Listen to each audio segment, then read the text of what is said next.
The trial for D.C. sniper suspect Lee Boyd Malveaux began November 10, 2003, and ended a couple of days before Christmas. And you could say it began in earnest, because compiling evidence and flying and lodging witnesses during the weeks leading up to jury selection made for a frenetic preparation for both sides.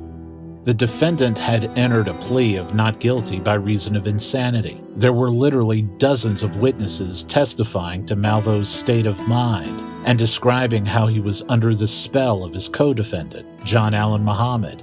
Malveaux was 18 years old by the time he stood trial, but he looked no older than 13, and he was facing a possible death sentence.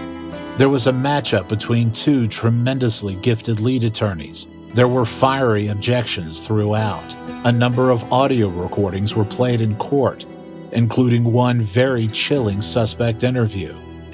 Prosecutor Bob Horan described the Chevrolet Caprice as a car that was adapted for use as a killing machine, and jurors got a close look at it. And there was gut-wrenching testimony from the victims' families. Witnesses and media traveled from other countries to attend the trial. All of it led to a surprising ending full of mixed emotions. There has never been another trial quite like it.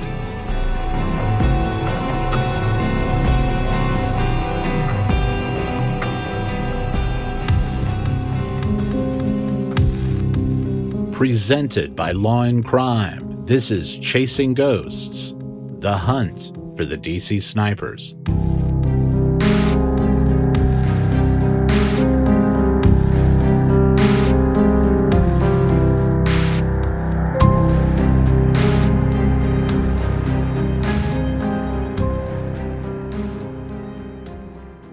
Both opening statements were effective tone setters. Horan laid out his case in uncompromising fashion. He did not raise his voice, nor do much gesturing. He simply described in detail what made the acts of the defendant so monstrous. Horan went through the line of victims, and when he got to Linda Franklin, who was the sniper's 11th victim of the D.C. area rampage, Horan quoted what Malveaux casually said to investigators. "I hit her in the head. That's what I was aiming for." Horan looked directly at Malveaux when he recited those words, and Malveaux sat still and looked back at Horan with a blank expression. Horan said Malveaux was so glib and emotionless during his interview that it was hard to imagine that he was actually talking about shooting people. Horan ended his opening statement by saying Malveaux had an irresistible urge to kill, and that he spoke about shooting people in a cold and callous way. He said that the defendant's actions were premeditated and that he understood every step of the way what he was doing. Horan asked jurors whether Malveau's words and behavior in any way resembled the utterances of an insane man. He then said to them, quote, "I ask you to be fair to all those dead people." After Horan was done, it was the defense's turn to give its opening statement, and that fell on Craig Cooley. This is how Cooley began his statement, quote, "They have a saying in Jamaica that describes a form of child-rearing that was used by Lee's mother and many of his caretakers. It's called save the eye. Have you ever heard the phrase? Do you know what it means? Save the eye means you, as a parent, take your child to a teacher, to a caretaker, anyone who keeps them and oversees of any kind, and you say to them, use whatever is necessary to make my child obey you. You can beat him. You can beat him with whatever you want to. You can beat him on whatever part of the body you want to beat him. But do two things. Don't kill him, and don't put out his eye. Save the eye." That's what that phrase means. Cooley wanted to get the jury's attention and establish that not only was Malveaux a sympathetic figure in spite of the violence he inflicted, but someone who was susceptible to indoctrination because he was so obedient and so vulnerable to a bloodthirsty authority figure like Muhammad. Cooley spoke to me about the thought process behind his opening statement.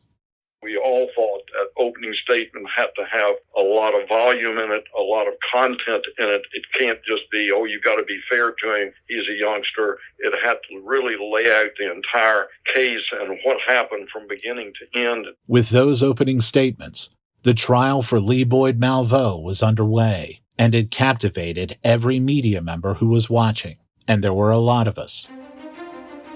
More than 100 members of the press were there to document every sight and sound that occurred each day for 7 weeks. There were national media, as well as TV and print outlets from 4 major news markets. The courthouse was heavily guarded, and the property around it was heavily occupied by TV news trucks. It was overwhelming, even for the attorneys, all of whom had experience covering highly publicized cases, but none like this one. Tom Walsh, another of Malveau's attorneys, still remembers seeing that roaming regiment of journalists for the first time. So we all get together, we're fresh, here we go, we're starting this big trial, and we drive to Chesapeake, and we park, and we have our bags, and I remember getting out of the car and turning and looking up and going, oh my God. In front of us, here comes all these people running at us with TV cameras on their shoulders. We turned around and ran into the police station. I mean, they were coming at us so fast. We turned around and just started running away from the courthouse. I remember getting in the police station going, oh my God, what are we going to do? As I mentioned, weeks prior to the start of the trial, Malveau's defense attorneys announced they would be mounting an insanity defense for their client. It's important to note that the defense brought to the stand witnesses who typically are not introduced to jurors until after a guilty verdict is reached. They're usually what's called mitigation witnesses, intended to inform jurors of mitigating circumstances that led to the defendant's criminal behavior, which in turn would make them less likely to recommend a death sentence during the trial's penalty phase. But Cooley and his team knew that the sooner they introduced that evidence, the better. They could not afford to wait until the end of the trial to present it, and that was part of the reasoning behind entering a plea of not guilty by reason of insanity. The insanity plea, I think, was well justified. We had 7, I think, mental health experts to go through the process of him being trained as a child soldier and how that alters your mindset. What is normally right and wrong is completely reversed. But the insanity plea gave us the ability to front load mitigation. We all believed if the prosecution just put on its case unfettered, by the time we even got our first witness on the stand, it would be too late. The jury would have already gone over the dam and we were already sunk. The volume of witnesses and the speed in which the case went from first appearance to jury trial resulted in Horan asking for a continuance. He had never done that in more than 3 decades as the Fairfax County's Commonwealth's attorney. His request was denied. But Bob Horan was not going to stand by and let the defense introduce witnesses and evidence that he thought were inappropriate or irrelevant to the guilt or innocence of the defendant. Some of Horan's objections were sustained, others were not. Tom Walsh was the one tasked with calling and questioning many of those witnesses, all of whom were experts in the fields of indoctrination, cults, and adjacent forms of psychological abuse. Horan really made Walsh work at it. For 30 minutes, I tried to get the first expert, the cult expert, in. I got objection after objection as to hypothetical question, no hypothetical question. That was brutal. Among the defense witnesses called to the stand during the Malveaux trial was Dr. Dewey Cornell, a forensic clinical psychologist and a professor at the University of Virginia. Cornell described how an obedient child like Malveaux, who was longing to have a father figure in his life and aching to please that father figure, could be turned into an assassin ready to kill on command. Cornell said Malveaux was the perfect mark for someone like John Allen Muhammad. Lee had a very traumatic childhood with multiple abandonments by his mother and also disappointments that he was not able to maintain a relationship with his father. He was a young man who was kind of primed, if you will, to have a father figure. And when he first saw John Muhammad in Antigua, he basically was very excited about the prospect of having someone who would be a kind of surrogate father. And John Muhammad did a lot of things that built up a very strong relationship relationship and bond between them. And then over a period of time, John became his mentor, his surrogate father, and began to educate him and mold him with his philosophy, his view of life, his politics, his religion, and ultimately his criminal motives. Cornell remembers the level to which the Commonwealth tried to quell his testimony. I think it was very evident to anyone who was in the courtroom that they were attempting to suppress my testimony, interrupt it, distort it, make statements about it that were inaccurate. It was mischaracterized, and they attempted to put a lot of pressure on me both in and outside the courtroom. It wasn't just mental health witnesses that the defense called to the stand. John Allen Muhammad's ex-wife, Mildred, also testified, an unusual tactic considering she had never met Malvo. She was there to describe how effectively her ex-husband could manipulate a child.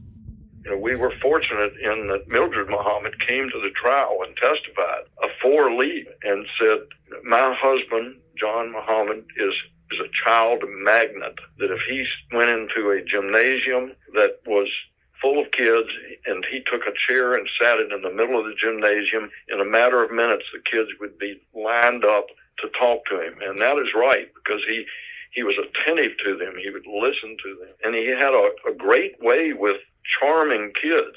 Pied Piper-ish is how she described it. Addressing Malvo's fragile state of mind wasn't the only method the defense relied on to convince jurors that Malvo was impressionable to a tragic fault. Malvo's childlike appearance was also played up.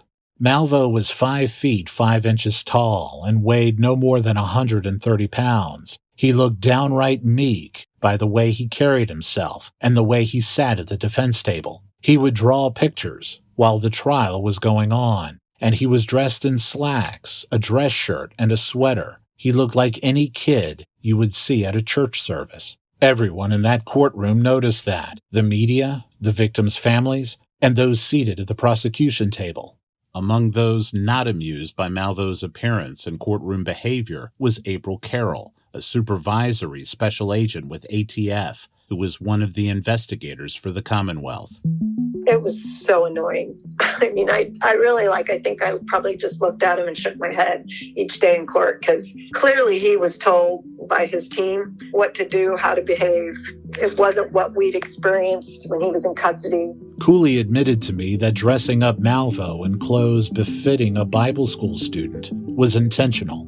We actually had quite a discussion about that, because I don't know if you've ever gone to court and you see kids that come in and they're wearing a suit that's way too big for them. We thought about that because kids don't have suits. So their grandfather gives them a suit and they come into court and they just look so young because they're swallowed by this suit that doesn't belong to them. And that was part of the discussion, because we wanted him to present as a kid. And so we ultimately decided against dressing him in too dressy and put him into dress jeans or slacks and collared shirt, as I recall, and sweaters. I think that set the tone for us and for him, because that's what he is. He's a 17-year-old kid. Stacey Cohan was a reporter with WUSA Channel 9 in Washington, D.C., and would later enjoy a long career at CNN. She covered the shootings and the trial. Cohan often sat directly in front of me in court. She admitted that Malvo's wardrobe and demeanor easily could have had an effect on anyone watching.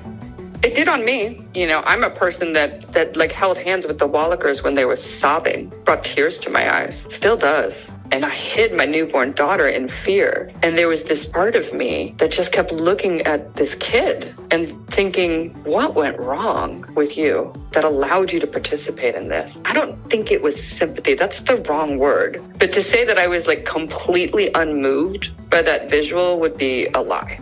The dichotomy of how Malvo looked in person and how he sounded during his recorded interview with Fairfax County Police Detective June Boyle and FBI Special Agent Brad Garrett was stark, because during that interview, Malvo sounded every bit like the remorseless killer that Horan described during his opening, and the jury got to listen to that interview. One of the most chilling statements Malvo gave was when he spoke about shooting Sonny Buchanan, the first of the 5 victims shot on October 3, 2002.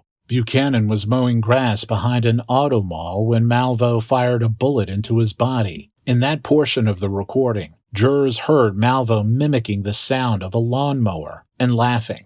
Malvo maintained that affect and tone throughout the entire interview.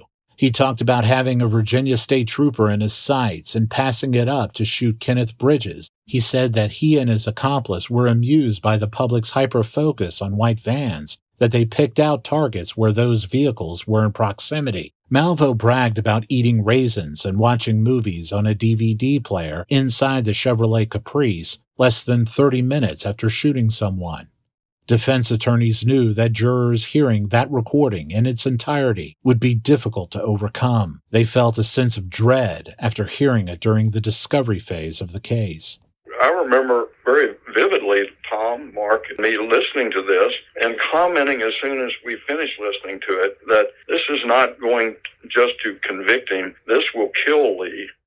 Jurors also got to see the Chevrolet Caprice that Muhammad and Malvo used to carry out most of the shootings. They saw how the seat hinged at the top, which allowed Malvo to shimmy or low crawl into the trunk. The trunk itself was raised with a bungee cord, so Malvo could crack open the trunk and spot his target through the scope of his rifle.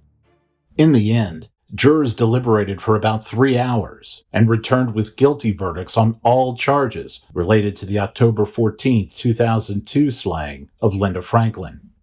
At the very least, based on the sentencing guidelines for capital murder at the time, Malvo was going to spend the rest of his life in prison.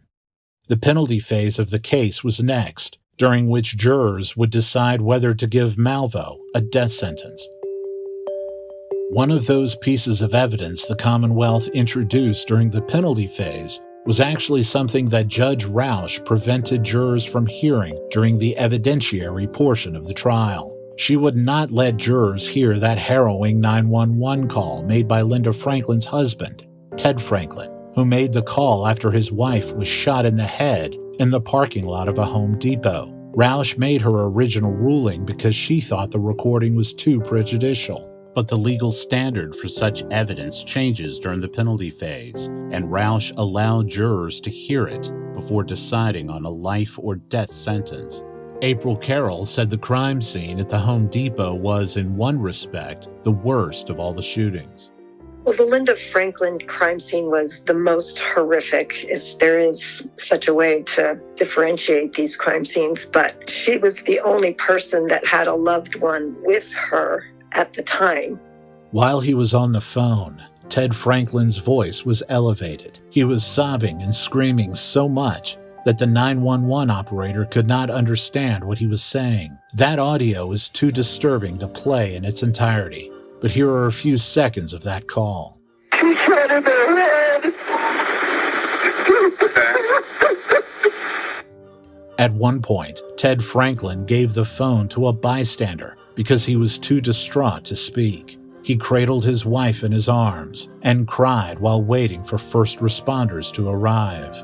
Ted Franklin attended the trial in full. When that recording was played to jurors, he covered his face with his hands and his shoulders trembled. I don't know how you get over that PTSD from that scene. I understand that he's doing well and has found new life and all of that, but I just can't imagine how you get over the PTSD of actually being there. It gives me PTSD to recall it, much less this poor man that was there when his wife was executed that way. Jurors would hear a lot more during the next couple of days. Just like with the Muhammad trial, the judge allowed victim impact statements from family members of others who were slain during the 3-week sniper spree, even though Malvo was not on trial for those murders. One of the witnesses was the daughter of Pascal Charlot, the victim who was shot and killed at the corner of Georgia Avenue and Kalmia Road in Washington, D.C., the night of October 3, 2002. Mirtha Sonato was the first victim family member to look Malvo in the eye and address him. As April Carroll can attest, the witness did not hold back. She was very tense. I noticed that her shoulders were around her ears and she was gripping her hands so tight the knuckles were white, and her voice was shaky as she was asked the questions. And at one point she went off script and she looked at Malvo and she actually said, "Mr. Malvo." I looked at her and said, "You are evil. You are pure evil." After Mirtha Sonata finished testifying, Judge Rausch summoned the attorneys for a sidebar conference. It was clear that she was telling Horan and his co-counsel to reel it in moving forward.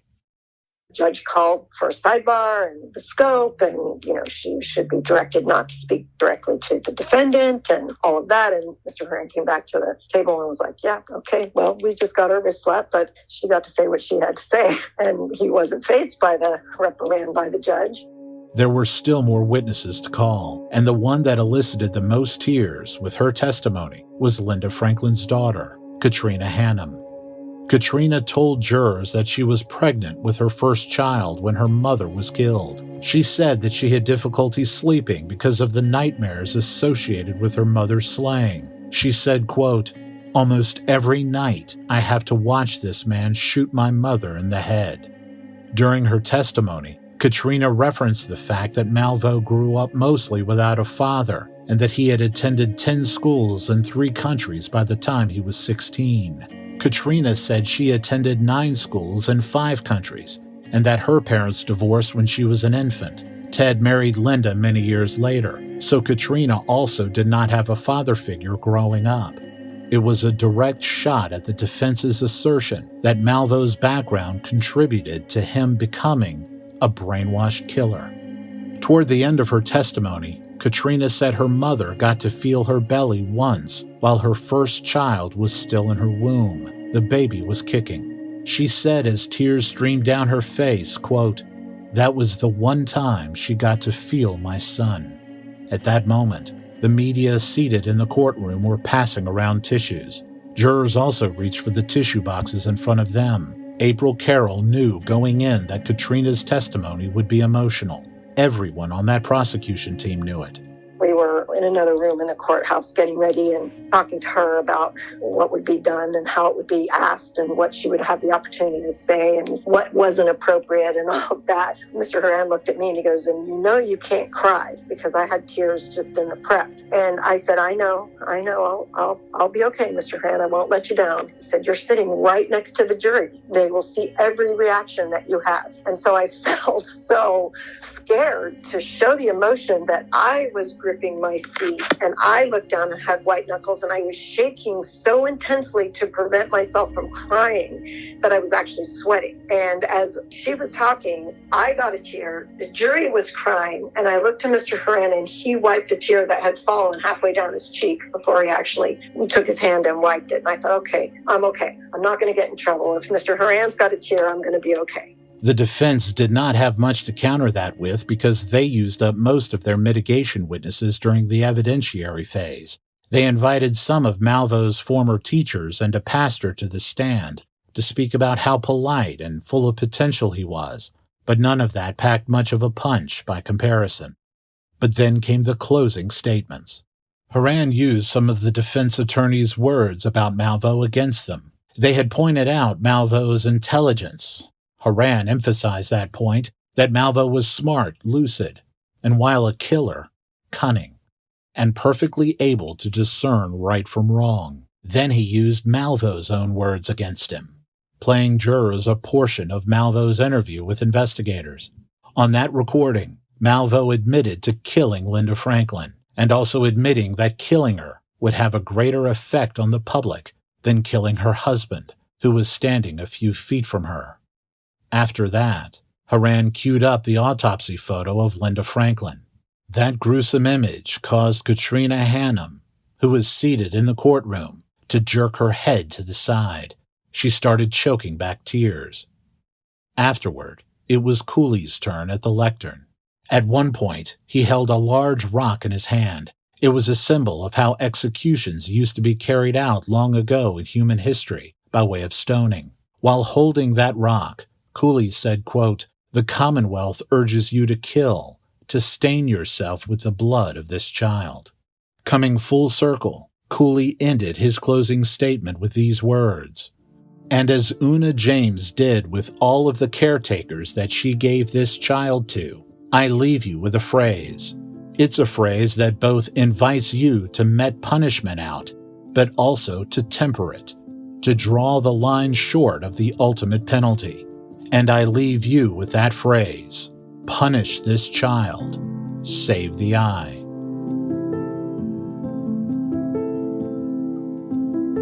And that's what they did. Following 9 hours of deliberation, jurors voted unanimously to give Malvo life in prison. I hope you're enjoying Chasing Ghosts, the hunt for the DC snipers, a podcast launched earlier this year through Law and Crime and now distributed by the Arkansas Democrat-Gazette. This is your host, Tony Holt. If you're liking Chasing Ghosts so far, I encourage you to leave a rating and review. I wanted to take this time to make a special announcement. Next month, following the conclusion of Chasing Ghosts, the Democrat-Gazette will launch my next podcast, The Devil of Pope County, America's Worst Family Massacre. Episodes for The Devil of Pope County will be released every Monday beginning in mid-November. The trailer is coming soon. Stay tuned. The jury's decision today, surprising to many, to spare the life of Lee Boyd Malvo. To many, everything about the case seemed tailor-made for the death sentence. The crimes certainly were atrocious, the venue tough. The jurors open to capital punishment, and in the case of John Muhammad, without mercy. All of this augured strongly against Mr. Malvo, but something else might have come into play in addition to his young age, at least according to the prosecutor in the case. We used to have a theory, he said, when I was a young prosecutor, never try a case on Christmas week.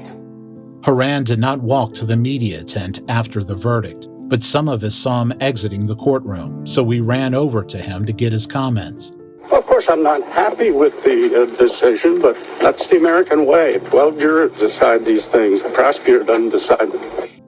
A public information officer with the courthouse saw the gaggle of reporters surrounding Horan and asked him to make his public statements at the designated media tent. He declined and walked to his car without offering any further comment. April Carroll remembers how Horan and others on the Commonwealth side felt after the jury's decision.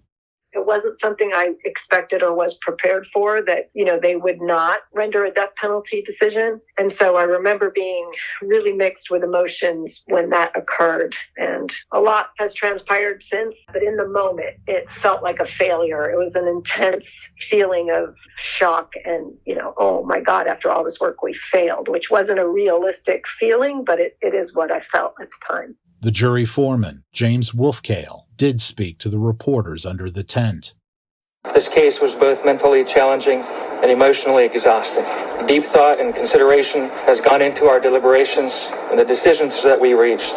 Journalists also heard from shooting survivor Paul LaRufa, who 15 months earlier was struck down by 5 bullets from Malvo's gun on orders from Muhammad. He said he was surprised at the differing sentencing recommendations for the 2 killers. There were 2 people who committed the ultimate crime. One got the ultimate penalty and one didn't. I ask you why.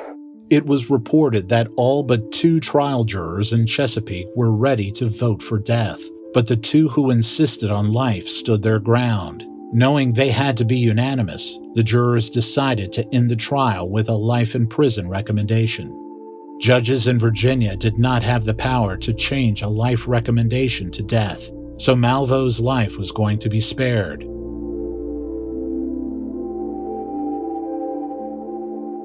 There was still the expectation by many that Malvo would still face a capital murder trial, probably elsewhere in Virginia, namely Prince William County, but that would not happen. 14 months after the trial, the U.S. Supreme Court ruled that executing juveniles was cruel and unusual punishment, so no juvenile offenders, even those on death row around the country, would be put to death. Mark Petrovich, one of Malvo's attorneys, felt that the jury's decision in Chesapeake was a factor in that ruling. We as a team here like to think that our work on the Malvo case helped sway the Supreme Court to push it in that direction. Some people joke and say, well, the Supreme Court deemed it was unconstitutional, really quick after you had that trial. So all that work was really for nothing anyway. He wouldn't have been executed. And we always like to say that I think they took a look at that case and said, look, If you can't get a death penalty against a juvenile offender under those facts and circumstances, well, then you're never going to. And it just doesn't make any sense to have that type of punishment still available for juvenile defendants.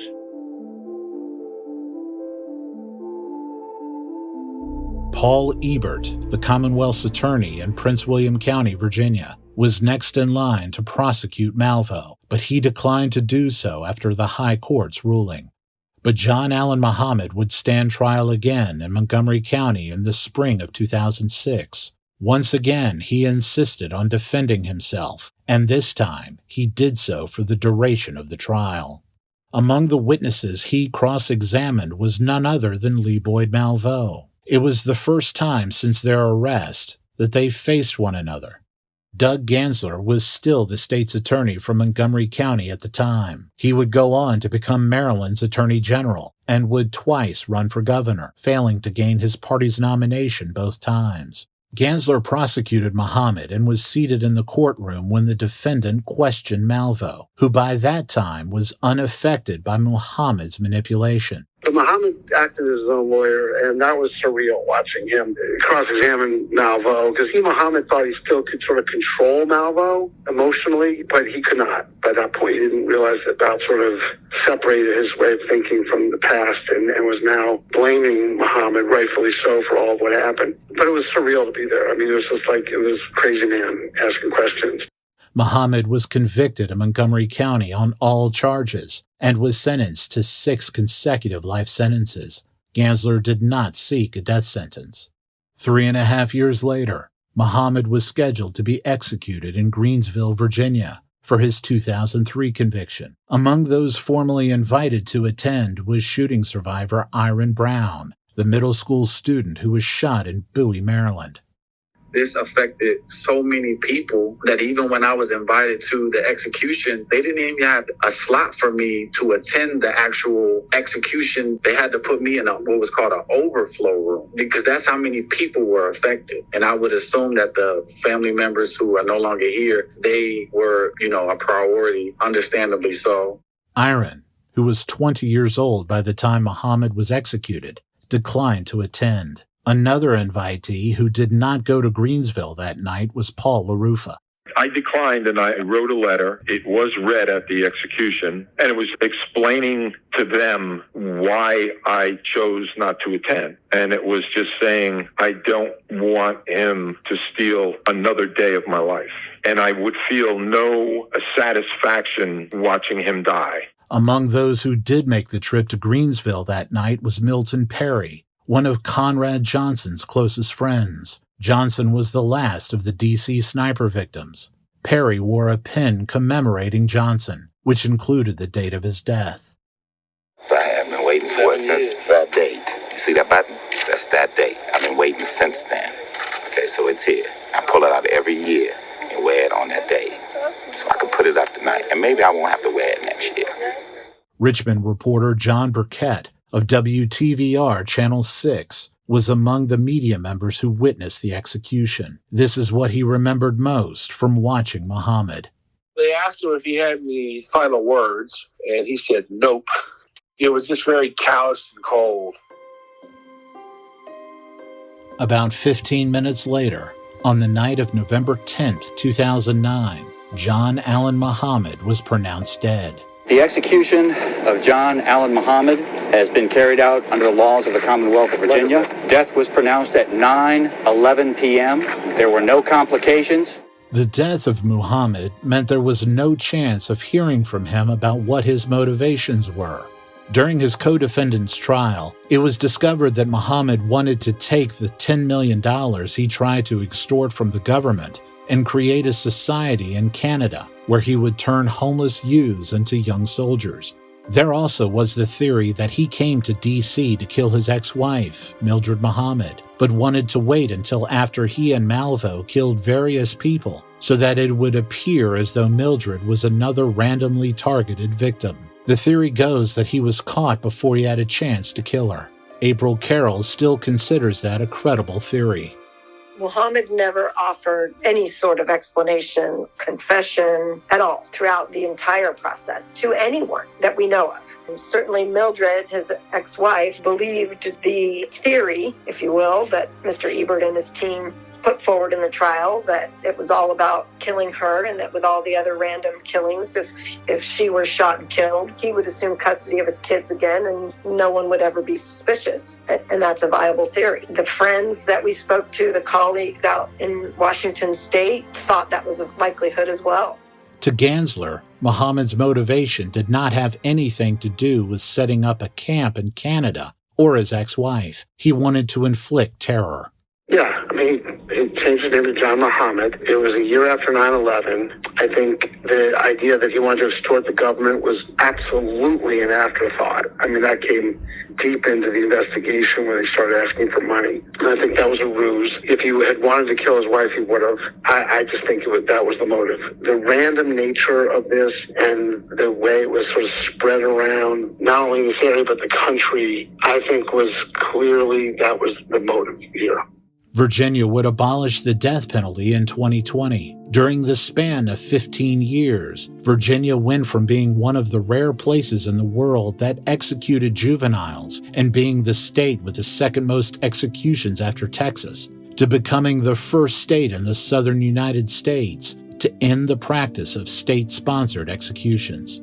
Andrea Boudin, my former co-worker who covered Muhammad's trial and who is now a Virginia prosecutor, talked about how Muhammad's early death ended any hope of him explaining himself. There was an indoctrination process that clearly took place there. And because Muhammad himself kept silent on a lot of it, I don't think we really fully appreciate what that was like and why it happened. I think that's one of the other reasons to go back to why the death penalty opinion has changed. As human beings, we want an explanation. Why did you do this? If you give someone the death penalty, you don't ever get that. He's one of those ones. He never explained it. He took that to his grave. And it's very frustrating, I think, to a lot of those people whose family members were killed to think, okay, so you wanted your kids back and maybe you wanted to kill your ex-wife. Why this? As for Lee Boyd Malveaux, he remains incarcerated at Red Onion State Prison in Southwest Virginia, one of the Commonwealth's highest security inmate facilities. Following his conviction in 2003, and formal sentencing the following year, Malveaux pleaded guilty to 2 more slayings in Virginia. He later pleaded guilty to more murders in Maryland and received 6 additional life sentences. He has not been tried or convicted for his admitted roles in any of the shootings in Washington State, Arizona, Georgia, Louisiana, or Alabama. In another development, the U.S. Supreme Court has since ruled that juveniles may not be sentenced to life without parole. Malveaux had been granted a resentencing in Virginia. He was still pursuing a new sentencing hearing when then Virginia Governor Ralph Northam in 2020 signed into law a bill that granted the possibility of parole for juvenile offenders serving 20 years or more in prison. Afterward, Malveaux dropped his request for resentencing and sought parole. Malveaux's request was denied by the Virginia Parole Board last August. According to the Washington Post, the board wrote, "Considering your offense and your institutional records, the board concludes that you should serve more of your sentence before being paroled." The board also stated that it still considers Malveaux a risk to the community. With regards to his Maryland convictions, that state's Court of Appeals ruled last year that Malveaux was entitled to a resentencing hearing.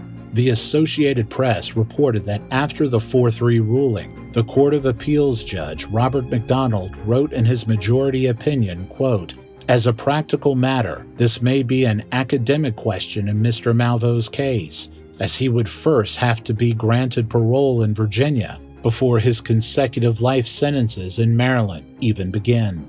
There are still several legal hurdles remaining for Malveaux in those 2 states, so for now, he remains incarcerated in Virginia, awaiting his next opportunity for parole. Even if every hurdle is cleared, and those other states where he is accused of murder decline to prosecute him, Malveaux would still face the likelihood of deportation due to his illegal immigrant status. I submitted a request to Malveaux seeking an interview. He declined. Malvo's pursuit of parole is actually supported by one very unlikely person, Paul LaRufa. This same Paul LaRufa who moments after jurors in Chesapeake decided against recommending a death sentence for Malvo, conveyed confusion and disappointment. He explained to me that the emotion inside the courtroom immediately following the announcement of the jury's recommendation was palpable, and LaRufa felt some of that emotion himself. When the sentence was announced in the courtroom, people gasped and some people screamed, and the daughter of Linda Franklin was hysterical and was crying, and she wasn't the only one. There were people who acted really as if he was set free. LaRufa carried those emotions with him when he addressed the media that day. During the years, he's gained a broader perspective and has even been involved in raising awareness for juvenile offenders gaining the opportunity for parole after they've served at least 20 years of their prison sentence, which Malvo has. I am in favor of the fact that you can't sentence a juvenile to a death. And being that I've been involved with the campaign for the fast sentencing of youth, I've also evolved to the point where I don't think you should sentence a 15, 16, 17-year-old or younger to life without the possibility of parole. And that's where we are now in many states. In addition to Paul LaRufa, I interviewed two other shooting survivors for this series, Kelly Randall and Iron Brown. For Randall, perhaps the worst day of her long recovery after being shot in the face outside that Alabama liquor store was the first day she looked into a mirror. It took me about 2 days to wake up. But after that, it still took them about 2 days for them to let me see a mirror because my face was so swollen. I really was unrecognizable to myself. And then when I finally saw myself, I was like, my life is over. I looked like a monster. I really looked horrible. And I had over 500 stitches in my face. And the doctor even told me, he's like, I lost count at 500. Randall has had multiple reconstructive surgeries to repair her face. She also had a tracheostomy because when they intubated her, there was so much blood that they couldn't see down her throat. The tube was inserted in a way that her vocal cords were seriously damaged. Over time, there was fear that she would need an electronic voice box or a permanent trach. In 2008, Randall found a surgeon in Cincinnati who removed her trach and placed a stent into her vocal cords. She had a neurostimulator removed in 2013, and that was the last time she went under the knife. She is no longer self-conscious about her appearance. Randall's anger about how dramatically her life changed that one night in September 2002 was directed mostly at Muhammad. She doesn't gloss over Malvo's culpability, but in her mind, Muhammad was the villainous mastermind who pulled all the strings, even if he wasn't the one who usually pulled the trigger. Randall also thinks justice was served when Muhammad was put to death. She declined to attend Muhammad's execution, but she did ask for and received a call from someone from the prison to give her a confirmation. I spoke with the lady that was kind of in charge of getting everyone there, and I told her, I said, I'm not interested. I said, but as soon as it's finished, call me. And she did. Like the second it was done, I got a phone call, and she's like, it's done, it's over. And I just burst out crying, and I'm like, thank you so much, because it was a closure to me. Seeing him die would not have made me feel any better. Knowing that he's not on this earth makes me feel better. Iron Brown also had a long road to recovery from the moment he awakened from his coma. Just as much, I had to go through rehabilitation. I had to learn how to walk again, talk again. I have a scar on my chest and my stomach that, reminds me daily. Iron testified in person in front of both murder defendants. Here he is describing what it was like sitting on the witness stand in front of John Allen Muhammad. I'll never forget when I did have the opportunity to see him. Obviously during the trial, the FBI and the police all stressed to me, don't look his direction. I defied him, and I just wanted to be able to face him how I intend on facing Malvo, hopefully. But I remember looking across him from the stand. I'll never forget how he tried to intimidate me and the look that he gave me of disgust. I don't know, maybe he wished he was the one who would have shot me. I'm not even sure. He said testifying at Malvo's trial was also an intense experience, but inside that Chesapeake courtroom, he did not sit directly in front of Malvo. We had brought Iron into the courtroom early, which we didn't do with all the witnesses, but he had asked, can I see the courtroom? Can I see where I'm going to sit? You know, what's the whole thing going to be like? I just need to walk through it. So we did that with him, and he asked us, which was a very mature ask, really. He asked if he could sit on the side where the jury sat, instead of in the box that was right in front of Malvo. And we asked permission from the judge, and she granted it. And so we set up a chair, and he was treated differently from that standpoint because he made the request.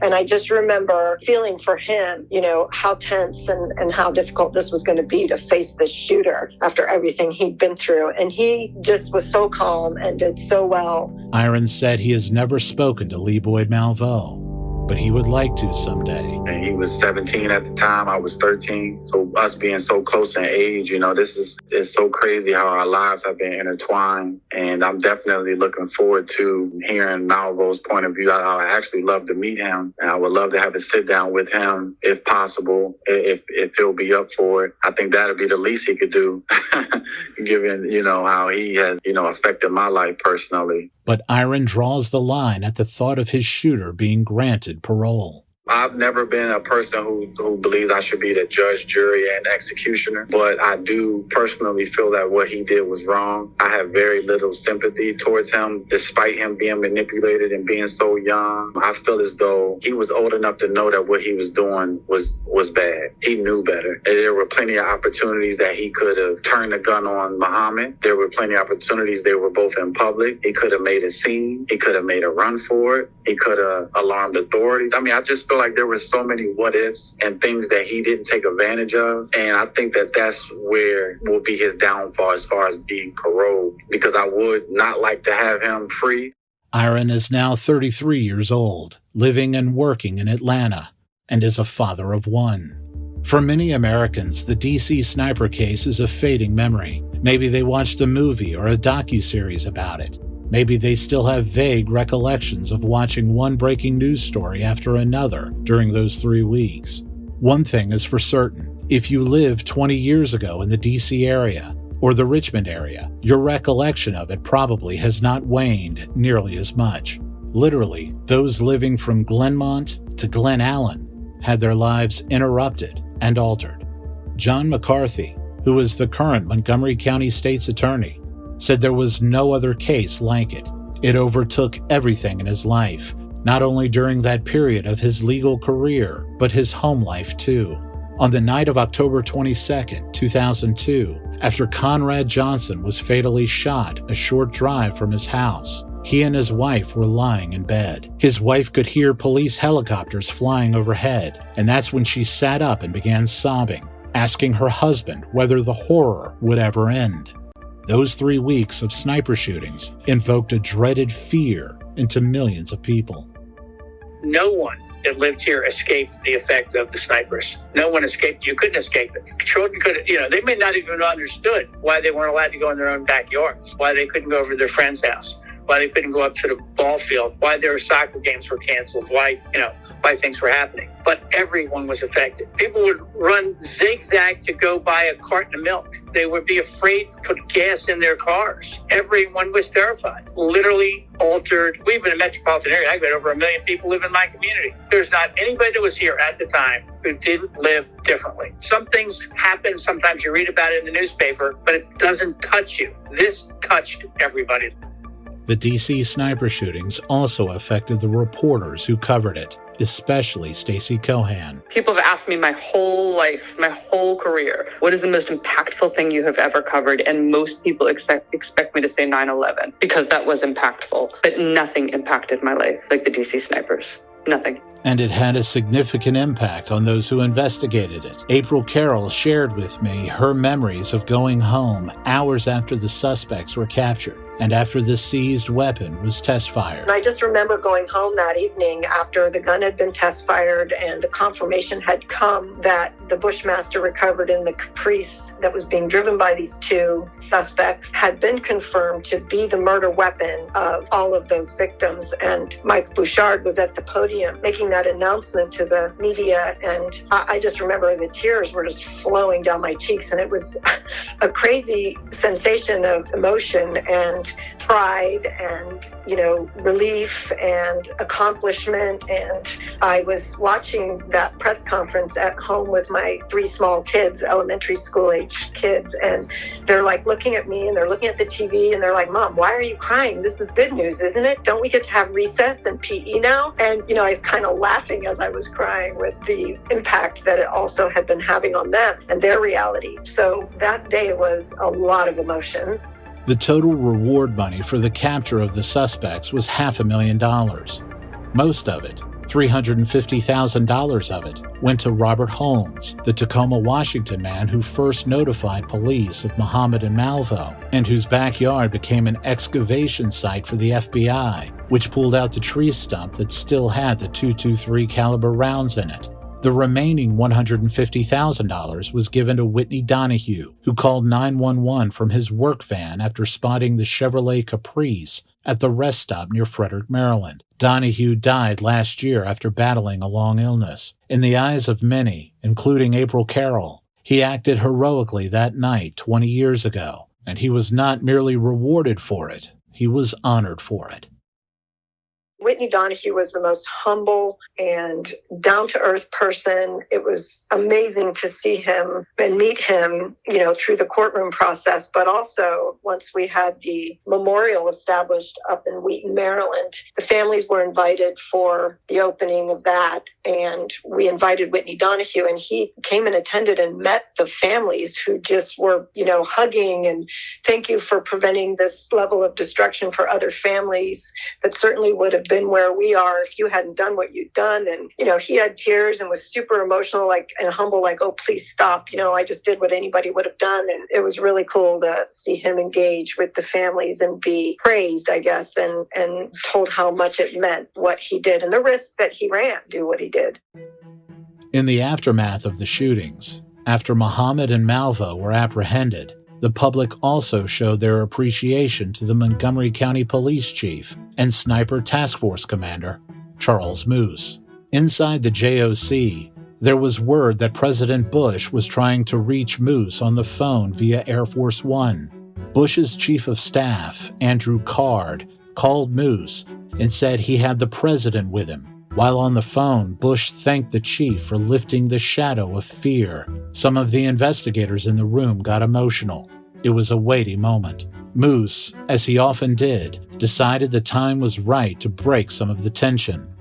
That evening, during a media conference, he blurted out, quote, "I'm going to tell my wife to pump her own damn gas." He turned from the podium and stopped. Then he turned back to it and said, "Don't you tell her I said that." Everyone burst into laughter. It seemed Moose had all of the wind at his back at that moment. Surely there were tactical and media errors on the part of the task force he led, but just when it seemed the tide was going to turn, the multi-agency effort ended the bloodshed. Moose wanted to tell his story. He had a book ready for publication, but Montgomery County had a written policy against profiting from such a project, and prosecutors weren't happy about it either. Moose could have appealed the county committee's ruling, but he chose not to, because the book was already scheduled to go to the presses in a matter of months. So he resigned in June 2003. He always resented that his sense of ethics was questioned by so many people following his exit. Moose's widow, Sandy, talked to me about that period of their lives. You didn't want to leave the job. We were building a new house, and about to move in, and we liked the area. So what happened? The fight just it just bubbled up and got too big, and it was just time to move on.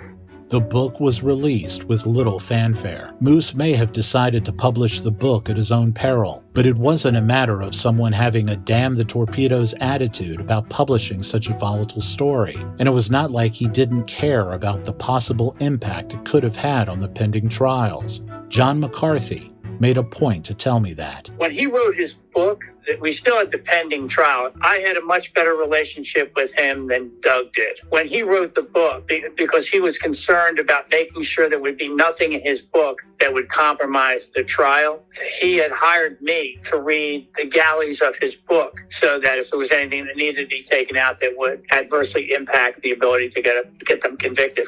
I thought the fact that he worried about that, he was concerned about the integrity of the prosecution. I thought that spoke well of him. Moose would be a candidate for other police chief jobs, but he was never hired. He'd resume his law enforcement career in a faraway place, and not as a police chief, or a captain, or a lieutenant, or even a sergeant. He was hired to be a patrol officer in Honolulu, Hawaii. Sandy Moose told me that she and Charles had already moved to Hawaii by that time, and he applied for the job at the police department so they could have health benefits. After he was hired, most people there had not heard of Charles Moose. During his training period, recruits watched a video that included a medley, if you will, of high-profile criminal cases that involved massive police responses. So naturally, there was footage of Moose addressing the media, talking about one sniper shooting after another. Everyone in the room, sporting a shocked expression, turned their eyes to the quiet guy in the back. Moose served a few years with the police department and retired for good from law enforcement. He and his wife eventually moved to Tampa, Florida. There was always that undercurrent that Moose's story was a tragic one, how someone's personal ambitions drove him out of a job he loved and worked so hard to attain, and how a man who got a congratulatory call from the president had wound up patrolling an island. I spoke to Sandy about that. The perception was there was a fallout after the book. He resigned or retired under duress. He never got another chief's job, so his only other police job was in Honolulu. It may have seemed, from those of us watching from afar, that it was a fall from grace, but it never was that. No. But he knew that, but he didn't care to explain it, you know. and when you've been to the ball and then you don't get invited back, you know it, you know, and you know your time's up, and you know people don't care how successful you are, how much knowledge you have. Yeah, we're not hearing from you. And definitely that day came for Charles. And that was all because of the book? Definitely it changed our life. You know, you make some good moves, you make some bad moves. Charles Moose died at his home on Thanksgiving Day, 2021. He was 68 years old. If you watched a lot of news 20 years ago and you remember anything about Charles Moose, there's a good chance the first thing you remember is footage of that press conference on October 7th, 2002, when he addressed the snipers after they shot and seriously wounded 13-year-old Iron Brown in front of his school. Moose was embarrassed about showing so much emotion that day, but it never drew scorn from anyone. People saw his humanity, and they appreciated it. Because it's not about public perception, but public perception of him was shaped a lot on that day. Yeah. He called me right after that press conference was over, and he goes, I might have blown it. You know, people may never forgive me, but I couldn't not do that. You know, that it hurt so bad. And I said, you know, it wasn't something you planned to do. It's something that came from your heart. It's going to be okay. Charles, I mean, you know, he was pretty pure in agenda, you know, that whole thing. The tear, when he died, that tear rolled down. In his book, Moose stated, quote, "One thing I'm grateful to law enforcement for is the chance it has given me to be a leader." I want to take a moment to thank the more than 40 interview guests who took time and showed their willingness to share their unique insight and emotional stories with me for this series. The source material for Chasing Ghosts included digital and television news clips from the Associated Press, CNN, ABC, CBS, and NBC News. I also relied on my own trial notes, as well as archived stories from the Journal newspapers, the Washington Post, the New York Times, the Baltimore Sun, the Richmond Times-Dispatch, and the Associated Press. Other sources included the book Sniper, The Hunt for the Killers Who Terrorized the Nation, written by Sari Horowitz and Michael Ruane of the Washington Post, as well as In Pursuit, The Hunt for the Beltway Snipers by David Reichenbach, and 3 Weeks in October, The Manhunt for the Serial Sniper by Charles Moose and Charles Fleming. I want to thank Sam Goldberg and others at Law and Crime for granting me the opportunity to tell this story, and a special thanks goes out to Corey Hiltman for his outstanding production work, and to Brandy Mikesell for her loving support during this year-long endeavor. Please take a moment to leave a rating and a review. Thank you so much for listening. This has been Chasing Ghosts, The Hunt for the DC Snipers.